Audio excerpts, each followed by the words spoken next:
Hey guys, welcome back to Magic TV. My name's Craig. It's 9 o'clock. It's time for another video. Now today we're going to be talking about the fundamentals of magic. We're going to be talking about sleight of hand.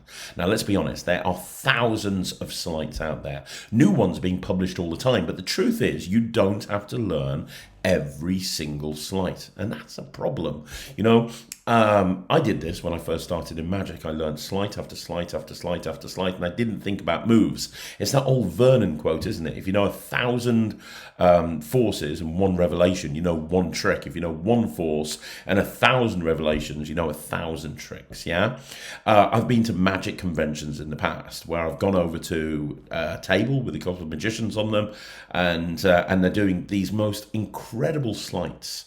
And they're doing color changes and these things that are just blowing me away. And I sit down and I'm like, show me a trick. And they sit there for like a couple of minutes going, I can't think of anything to do. You know, these days, a lot of people getting into Magic, they think about the sleight of hand and the sleight of hand. They don't think about the things that are important, like routining and scripting and actually what you do to take a sleight and turn it into a trick, and then how to actually perform that to real people. If you're looking to build a strong foundation in Magic, let's be honest, there are certain core moves that will serve you well for the rest of your career. Whether you're a mentalist, a coin magician, a card magician, there's certain core moves. So in this video, I'm going to share with you 10 sleights every magician should master, no matter what type of magic you perform. Whether you're into cards, coins, mentalism, or even stage work, these moves are going to make you a better magician. And honestly, I think you can have a career with just these 10 moves and no other moves. Ultimately, what I'm trying to say is spend less time thinking about sleights and spend more time thinking about going out there and performing, because that's the real beauty about Magic. The real beauty is being able to go out and perform and really give people a incredible experience through something that you've learned, right? So let's look at this list. 10 sleights that I think are probably the only 10 sleights you're ever going to need. So number one, the first sleight is the double lift. I would argue that the double lift is the backbone of card mother, leading you to do endless routines. If you learn only one card sleight, it should be the double lift, because you can do so much with the double lift. If you think about it, you can do a very simple ambitious card. You can do a transposition. You can change one card into another. You can do magic that will happen in the spectator's hands. If you have someone pick a card, and you put it on top of the deck, and you do a double turnover, you've got a force. You could even use it as a control. You know, there's so many different things that you can use a double lift for, and having a good double lift really will enhance your card magic. You know, let's be honest, some of the most incredible and amazing magic that you can perform to real people is magic that happens in the hands of the spectator. How do you have magic happens in the hands of the spectator? Well, you use a double lift an awful lot of the time. And if you're a mentalist, being able to have a double lift in your repertoire is also very, very useful for so many different things. I've seen some incredible mentalists using double lifts for peaks, using double lift for double writing, and a whole bunch of other stuff. The bottom line is take time to get yourself a double lift and make sure that it's one that looks natural. You don't want to have a double lift where you're kind of doing flippy flandangled stuff all over the place. That's not what we're looking for. We're looking for something that looks natural in the real world. So number one, the first sleight that I absolutely think that you guys need to have in your repertoire is the double lift. The second thing that I think you should have, the second sleight I think you should have in your repertoire is the full shuffle, false cut. I'm going to put them both under the same banner. You should have a good full shuffle. You should have a good false cut. If you've got a good full shuffle and a good false cut, the audience is going to believe the deck is mixed when it isn't. Now, this type of thing is essential for stack work, gambling demonstrations, mind reading routines. Learn a couple of full shuffles and you're golden, right? I mean, let's say you want to do a gambling routine where you start off by shuffling the cards, cutting the cards, making sure the cards are mixed, and then you show you that you're in new deck order. They're going to think you're a gambling god. Let's say you're doing stack work. Let's say you're using Stebbins deck or a eight kings deck, or even like a mem deck or something like that. Having the ability to be able to do a full shuffle and a false cut will really take those routines to the next level, which is very important, especially in mentalism. You know, there's a lot of mentalism mentalism that's based around stack work, and it's not necessarily with a deck. Look at stuff that I've put out before, like Focus and Invoke and the Infinity deck and Heroes and Villains, and the list goes on and on and on. Having those decks being able to be shuffled will make all of the difference when you're doing mentalism style routines. Honestly, having a good full shuffle and a good full cut is vitally important in my opinion. Okay, so number 3, I'm going to say a control that you trust, a really good card control. Having a really good card control is important. Now, if we were 50 years ago, we'd be harping on about the classic pass. And I remember first getting into Magic and reading all of the books, and the books would tell you, you have to learn a classic pass. It's really important. I remember spending hours and upon hours learning a classic pass. In all honesty, I rarely use it. I've got a good classic pass. I've got a good midnight shift. I've got a good turnover pass. I've got multiple different ways to shift the cards secretly. But to be honest, a lot of the time I don't do it. I'll use a different control, and the control I use depends on the situation. Sometimes it's just a running cut, it might be a double undercut, it might be a convincing control, it might be a top con control. It doesn't really matter. The point is, you should have the ability to control a card either invisibly or during the course of a shuffle. That skill is priceless. And if the pass isn't your style, master another control, but have one go-to that you own. The amount of card routines that require the ability to control the card to either the top or the bottom of the deck is ridiculous. So you should be able to have a good card control that looks natural as well, that works in every single situation. That's why the running cut is so popular, where you put the cards on top of the deck and you cut to the break and then drop the rest on top, because you can do it at a table, you can do it onto a spectator's hand. It's very, very versatile. Bottom line is, have a control that you trust. Right, number 4, the fourth sleight that I think is vital that you guys learn is the ability to palm, and I'm talking about cards and coins. Palm a card, palm a coin is the same principle. Once you can secretly hold an object, you can vanish it, you can produce it, you can switch it. I think this is a foundation move for every close-up magician. And you know what? I said at the beginning of this video that these are the 10 sleights that you can build a career around, and I really do believe that. I know a lot of magicians that do not palm, that are professional performers. They don't do coin magic. They don't do any sort of magic like sponge balls or anything where you have to hold secretly something in your hand. They don't palm a card, and they get along just fine. But having the ability to palm something and hold it secretly in your hand will open up so many opportunities. First of all, with a pack of cards, having the ability to palm a card are going to open up routines like, cards across and so on and so forth. There's so many routines that require the use of a palm of a card. Same with coins. Look, coin magic, probably the most important thing is the palm. Whether it's a finger palm, a classic palm, a thumb palm, or whatever, having the ability to palm a coin secretly is so important, because 99.99% of coin tricks revolve around holding a coin secretly in your hand. Even if you're using a gimmicked coin, a lot of the time you're going to have to switch that gimmick in, you're going to have to switch that gimmick out.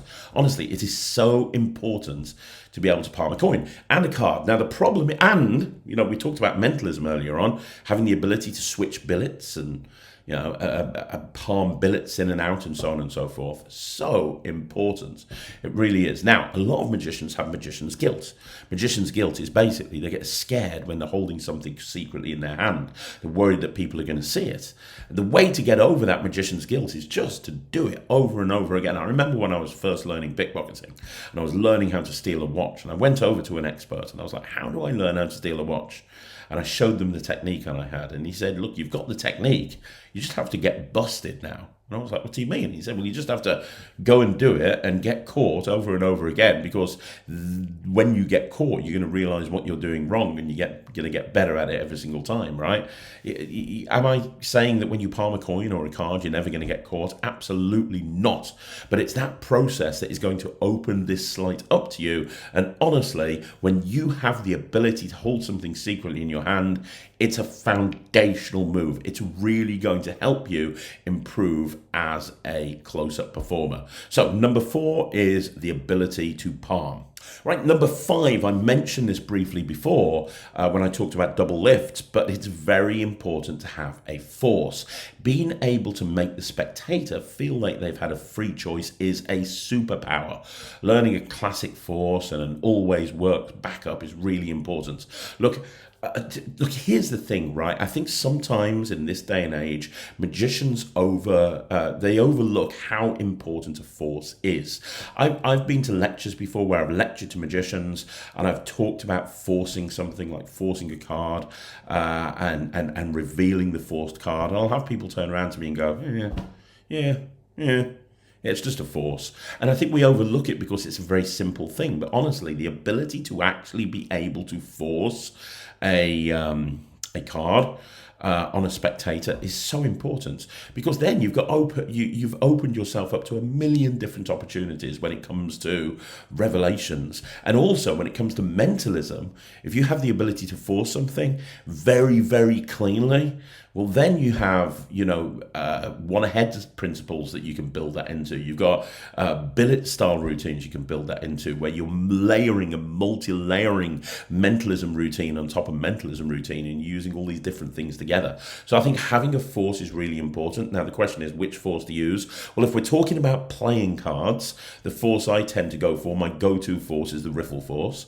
I do very much like the riffle force. Now, I know that there's going to be magicians that are watching this that are now banging their fists on their laptop going, what is Craig talking about? And look, I do a classic force as well. I do a million other forces, but I'm very comfortable with the riffle force, and I've never had anyone go, well, you've just made me pick that card, right? So it doesn't matter which force you use, but also having the ability to force an object as well, whether that be Magician's Choice or Equivoke or Quinta or something like that. Having the ability to force something is very, very important, which is why it's number 5 on this list. Okay, so number 7, let's go into number 7. Number 7 is the Elmsley count. Look, there's a million different false counts there. But having an Elmsley count opens up a whole world of packet tricks. If you've got a double lift and an Elmsley count, there's probably about 17 million packet tricks that you can do. It's essential for routines like twisting the aces, NFW, and countless others. Once you master the Elmsley count, you'll just see how deceptive a false count can be. I love packet tricks, and so I use the Elmsley count a lot. And look, there's lots of different counts, and a lot of them are derivative of the Elmsley count, like the OPEC count, the out of position Elmsley count, the Jordan count. All these different counts are all really important. I think if we had to boil it down to one count that you use more than anything else, for me, it would be the Elmsley count. And honestly, I think people overlook how incredible the original Twisting the Aces by Di Vernon is. But if you do that Twisting the Aces, just as described in The Stars of Magic, and you do it as is, that can be one of the most magical things that you'll ever see. In fact, in my book, Absolute Madness, one of the routines is a version of Twisting the Aces. And I think people overlook at how impressive it is. I think magicians sometimes overlook packet tricks in general, to be perfectly honest. But no, the Elmsley count is so important. And outside of packet tricks, it's important as well. There's so many full deck routines that require having some cards taken off. One of my favorite routines of all time is the world famous three card trick, which I published a variation of on the Net Tricks. And that whole routine realistically just uses the Elmsley count. And it's a fantastic routine to do. So there you go. Number 7, the Elmsley count. When I said number 7, I actually meant number 6. I'm tired. Number 7 is right now. And number 7 is one good color change. I think having a color change when you're a cardician is very, very important. You see, I've never been one to do like showy offy skill type demonstrations with a pack of cards. I've never been one to do juggling, and I know that works for some people. I'm not dismissing it. I'm not saying you shouldn't do it. It's just not been something I've wanted to do. I've wanted to, I learned how to do a butterfly cut. I learned how to do a Sybil. I learned how to do a one-handed Pharaoh shuffle. I learned how to do all of this stuff so I could show that I was skillful with the deck of cards, but I didn't want that to be the focus of spectators watching me and going, oh my God, he's clever with the deck of cards, right? And it's the same with color changes in that, I do think having the ability to do a really good color change really is an important thing when you're a professional performing magician, because the amount of times I get myself into a situation where it's really noisy and people can't hear me very well and I need to make the magic more visual, and having the ability to do a color change that makes that magic more visual so that people can see it without me saying anything is really important. Now there's a ton of different color changes. I would say the most versatile one would either be the twirl change, popularized by Jay Sankey, I'd say the Erdnase change, or potentially I'd say both of those. Both of those would be the two that I would say. Now I'd probably use the Erdnase change more than anything else.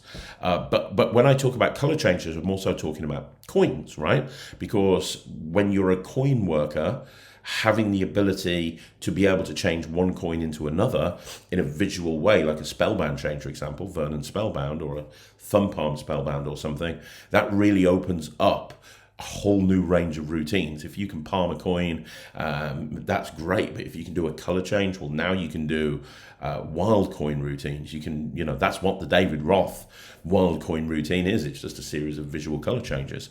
You can do really visual copper silver coin routines. You can do visual coin changes, visual coin bends, all with one type of color change. So color changes are really important for both a coin worker and a card worker. So when I say coin color changes, I'm talking about a color change for a coin, and I'm also talking about a color change for a pack of cards as well. I think that if you are going out there and you want to really make your magic visual, having the ability to do a color change is very important. Okay, so number 8, and this is the one that I think that people are going to disagree with me on in the comments, because I see a lot of people online that talk about not doing this sleight, and they've never learned this sleight, and they've not needed this sleight. I, however, think it's very important. Number 8, I'm going to put the top change. So what is the top change? For those of you that don't know, it's basically the ability to swap one card for another right under the spectators' noses. Now, it's been used forever. I mean, Vernon used to use the top change all the time. Tamaric uses it. The Spanish School of Magic, you see top changes used an awful lot. When done right, it's completely invisible. It's an absolute weapon if you commit to it. And for the longest time, I didn't use a top change. And the reason is what a lot of people say online: I don't need a top change, I've got a double lift. There's no situation where I need a top change. I can do a double lift and I can be absolutely burnt, and people can burn my hands, and I don't need to worry about misdirection or doing the top change in just the right way so people don't see it. I'd never use a top change. Then I started doing it in a multiple selection routine, realizing how strong it was, and it got a better reaction to a double lift, and now I do it all the time. And a lot of the time I do it when I'm jazzing with a deck of cards, whether that be a mem deck or a regular deck. Now, jazzing basically means making it up as you go. You're not doing one particular routine, you're not doing one particular set, you kind of just jazzing it, right? You're just going in different directions and you're just making it up as you go. Having the ability to have the top change in your repertoire in that environment is really important, because you don't really know what direction you're going in. But yeah, I mean, look, I can't really say anything else about it. I know that there's going to be people in the comments, or there's going to be people that are watching this that go, okay, this is where Craig's lost me on this. This is not one that should be on this list. I personally think, from experience, the top change is something that if you've got it in your repertoire, you have the ability to get yourself out of trouble. The amount of times I use a top change when I've lost someone's card, and I go, what was your card? And I cull it to the top, and then top change another card for that card. Having the ability to do the top change, I think, is very important. Okay, so number 9, I'm going to talk about a utility switch. Now, what I have in my head specifically is the ability to secretly swap one object for the other. Whether it's a coin switch, or a switch from one ball for another in a chop cup routine, or one sponge ball for another sponge ball in a sponge ball routine, having the ability to switch something for something else is important. Now, that could be a shuttle pass. To be honest, the shuttle pass is my go-to switch, where I'm switching from the left-handed to the right hand or the right hand to the left hand. But, the bobo switch is equally just as good. Having, or a palm-to-palm switch or anything. But having the ability to switch one small object for another small object opens up so many opportunities when it comes to magic. But also when it comes to mentalism, if you're a billet worker and you have the ability to switch one billet for another, that's going to open up some incredible style routines. I meet magicians, and Matt is a perfect example of this. Matt is a mentalist. He comes across as an incredible mentalist. People really buy into his shtick, but he doesn't really do any billet switching routines. He uses billets, but he doesn't really switch them. So, things like Cassidy's named place routine, which I think would fit Matt really well, he doesn't do because he doesn't do switches, So I think that if you're a mentalist, having the ability to switch one thing for another is important. Heck, borrowing a coin, switching it for a pre-bent coin and bending it at your fingertips will make you look like a god in the right situation. Now I'm going to cheat a little here, and as well as that, I'm actually going to throw in deck switches as well. I don't think it's essential, but I think having a good deck switch is important. And I'm not talking about the ability to switch a deck visually in front of you. I'm just having the ability to switch one deck for another. It could even be a pocket switch, right? But having the ability or having the knowledge in your repertoire to switch a deck is really important, especially if you use stacked decks or you use gimmick decks and you want to switch a gimmick deck in and out. I think that deck switches is really important. But specifically, when I talk about a switch, I'm talking like a utility switch, a shuttle pass, a bobo switch, something like that. The ability to switch one small object for another. And then the final thing that I'm going to say is a vanish, which can be used for coins, balls, and all sorts of objects. We talked about palming earlier on, but that's really more palming. Now I'm talking about a vanish, the ability to make something disappear cleanly from your hands. You can use it you can work it with coins, with sponge balls, with rings, even with borrowed objects. It's a simple concept, but when you master it, it looks like real magic. Everyone talks about their EDC. What is their EDC? And you know what? I've got a million different EDCs that I use in a million different situations.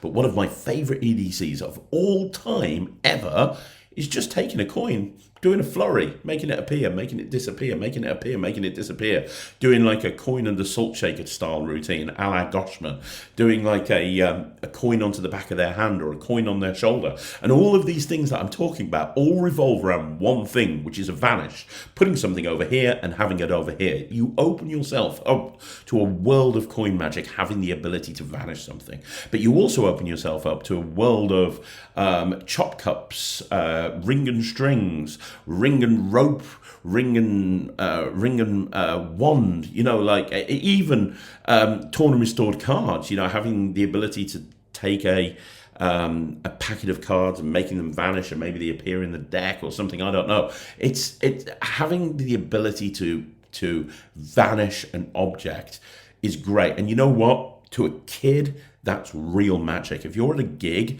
and a kid comes up to you and says, show me a trick, and you just do a vanish of something and it appears behind their ear, I don't care how cliched it is, that is something that kid is going to remember forever. So number 10, the 10th thing is the classic vanish. Okay, so there you go. Those are the 10 sleights every magician should master. Notice I didn't say the fanciest sleights. I didn't say the hardest sleights. These are the ones that are practical, versatile. These are the workhorses. These are the ones used by professionals every single day. If you're new to sleight of hand, pick one or two from this list and start practicing. You'll be amazed how many doors that they open. And if you're more experienced, let me know in the comments, what's the one sleight you think every magician should know? I'd love to hear your thoughts. And don't fall into the same trap as me. Don't fall into the trap I fell into at the beginning of my career when I'm learning 1,000 different sleights that I'm never going to use ever in any way, shape or form, but I'm just collecting them because I've got these millions of different sleights that I just know I'm never going to use. The most important thing is get out there and start performing to real people in a real world environment. And the way that you get out there and you start performing to real people is by getting yourself some sleights, routining your tricks, going out there and doing it. So there you go. 10 sleights every magician should master. Do me a favor, let me know what you think in the comments down below. You want to see more videos like this, like the video, subscribe to the channel. Now, I'm going to be back again tomorrow with another video, so make sure you look out for that.